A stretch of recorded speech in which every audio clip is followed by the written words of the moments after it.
साध्य साधन के विविध पहलू, जीवन और मृत्यु। प्राणी जन्म लेता है, फिर कभी मृत्यु को प्राप्त हो जाता है। जन्म के क्षण से मृत्यु के क्षण तक जीवन को हम जानते हैं। जन्म से पहले और मृत्यु के बाद के जीवन को हम नहीं जानते हैं। सामान्यतः व्यक्ति को इस बात की कोई चिंता भी नहीं होती है कि मैं पूर्व जन्म में क्या था अथवा मरने के बाद मेरा जन्म कहाँ होगा। सभी जीव जीना चाहते हैं, मरना कोई नहीं चाहता है। तत्व के आधार पर प्राणी का न जन्म होता है न मृत्यु होती है। आत्मा शाश्वत है। आत्मा का जन्म और मरण नहीं होता है। अतः हम कह सकते हैं कि जीवन शाश्वत है। परंतु पर्याय दृष्टि से जीव मनुष्य पर्याय को धारण करता है। मनुष्य के रूप में जीवन प्रारंभ हो जाता है। फिर कभी आयुष्य पूर्ण होने पर जीव शरीर को छोड़ देता है। इस मनुष्य भव की पर्याय का अंत हो जाता है। परंतु फिर भी व्यक्ति के मन में मरने का भय होता है, मृत्यु का भय होता है, जीवन की आकांक्षा होती है। सामान्यतः कोई भी व्यक्ति मरना नहीं चाहता है, कोई भी जीव मरना नहीं चाहता है। परंतु यह संसार नियम से चलता है। व्यक्ति क्या चाहता है उसके आधार पर संसार नहीं चलता है। जन्म का अर्थ है देह को धारण करना। मृत्यु का अर्थ है जो देह धारण की है उसे छोड़कर चले जाना। अतः उसका जन्म होगा, उसकी मृत्यु भी अवश्य ही होगी। शरीर धारण किया है तो एक दिन छोड़ना भी होगा। परंतु प्रत्येक प्राणी अमर भी होना चाहता है।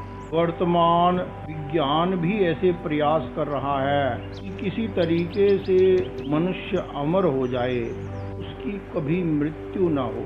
प्राचीन काल में भी अनेक प्रकार की औषधियाँ, मंत्र, तंत्र आदि की साधना प्रचलित थी जिससे व्यक्ति अमर हो जाए। यदि व्यक्ति मृत्यु से मुक्त होना चाहता है, उसे जन्म से मुक्त होना होगा। देह धारण करने की प्रक्रिया का अंत आ जाएगा तो देह छोड़ने की प्रक्रिया का अंत अपने आप ही उसमें समाहित हो जाता है। संसार इच्छा के अनुसार नहीं, नियम के अनुसार चलता है। इच्छा का परिणाम भी नियम के अनुसार ही जीव को प्राप्त हो जाता है। जिस व्यक्ति के सामने मोक्ष का लक्ष्य नहीं है, मुक्ति का लक्ष्य नहीं है, उसके लिए तो वर्तमान जीवन की आवश्यकताओं और आकांक्षाओं की पूर्ति करना ही जीवन का महान लक्ष्य बन जाता है। जिस व्यक्ति के सामने मुक्ति का लक्ष्य है, मोक्ष का लक्ष्य है, उसके सामने भी जीवन का भौतिक लक्ष्य रहता ही है। उसके साथ साथ उसके मोक्ष का भी लक्ष्य बन जाता है। मोक्ष उसका साध्य बन जाता है। जीवन और मृत्यु अपने आप में न काम्य है और न अकाम्य है। ये तो परिवर्तन के अवश्यम भावी चरण हैं। पहले चरण में प्राणी नई जीव पर्याय को धारण करता है। दूसरे में व्यक्ति अन्य जीव की पर्याय धारण करने के लिए चला जाता है। भौतिकता की दृष्टि से जीवन काम्य है और मृत्यु अकाम्य है।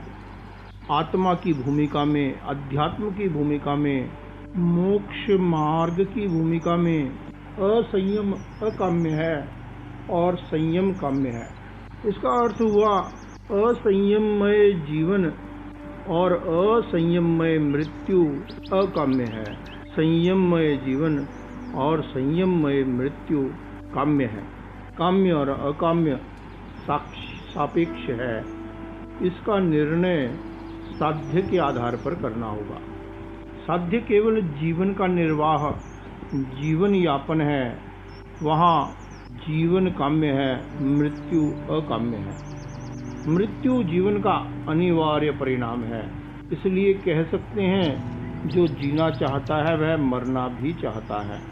परिणाम की दृष्टि से यही कहना संगत होगा, परंतु जागतिक नियमों की दृष्टि से जिसका जन्म हुआ है उसकी मृत्यु निश्चित है।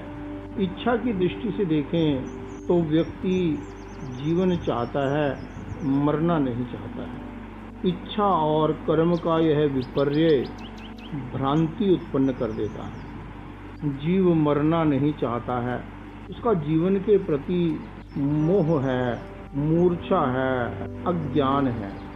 व्यक्ति जीवन में सुख चाहता है, पर यदि वह आचरण अच्छा नहीं करता है, यदि वह कर्म अच्छा नहीं करता है, तो ये परिणाम तो कर्म के अनुसार ही मिलेगा। ऐसा कर्म वैसा परिणाम। व्यक्ति धर्म का फल चाहता है। धर्म का आध्यात्मिक परिणाम है ज्ञान चेतना का जागरण, समता की चेतना का जागरण और शक्ति का जागरण। धर्म का पारंपरिक परिणाम है जीवन में सुख और अनुकूलता प्राप्त होती है। अधर्म का आध्यात्मिक परिणाम है, उससे ज्ञान चेतना पर आवरण आ जाता है, चित्त में विकार उत्पन्न हो जाता है, चित्त दुर्बल हो जाता है। अधर्म का पारंपरिक परिणाम है जीवन में दुख, चिंता, तनाव, विघ्न, बाधाओं, समस्याओं का सामना करना पड़ता है। मोक्ष मार्ग में जीवन मुक्ति ही हमारा साध्य है। जो अध्यात्म की साधना करता है वह जीवन निर्वाह करने के लिए भी अध्यात्म प्रधान जीवन जीता है। असंयत जीवन अकाम्य है और उसका साधन भी अकाम्य है। संयत जीवन काम्य है, उसका साध्य भी काम्य है। साध्य वह होता है जो साधन वह होता है जो साध्य के सर्वथा अनुकूल हो। जीवन निर्वाह करने के लिए जीव को विभिन्न प्रकार की प्रवृत्तियां करनी होती हैं। खाना, पीना, सोना, उठना, बैठना, बोलना, चलना, चिंतन करना आदि आदि। यदि साध्य संयम है, प्रत्येक प्रवृत्ति को संयम से ही करना होगा। असंयम अकाम्य है, तो असंयत प्रवृत्ति भी अकाम्य है, क्योंकि जैसा कर्म होगा वैसा ही परिणाम प्राप्त होगा। आचार्य भिक्षु ने कहा, तो भी व्यक्ति मोक्ष सुख का अनुभव करना चाहता है, उसे धर्म, अधर्म, हिंसा और अहिंसा के पृथक्करण, उनकी भेद रेखा को जानना होगा। जीवों को परस्पर जीने में सहयोग करना अथवा मरते हुए जीव को बचाना, इसमें यदि संयम है तो वह धर्म है। ये जितना जितना असंयम होगा उतना उतना अधर्म होगा। आचार्य भिक्षु ने कहा, जीव जीवे ते दया नहीं, मरे तो हिंसा मत जान। मारण वाला ने हिंसा कही, नहीं मारे ते दया गुण खान।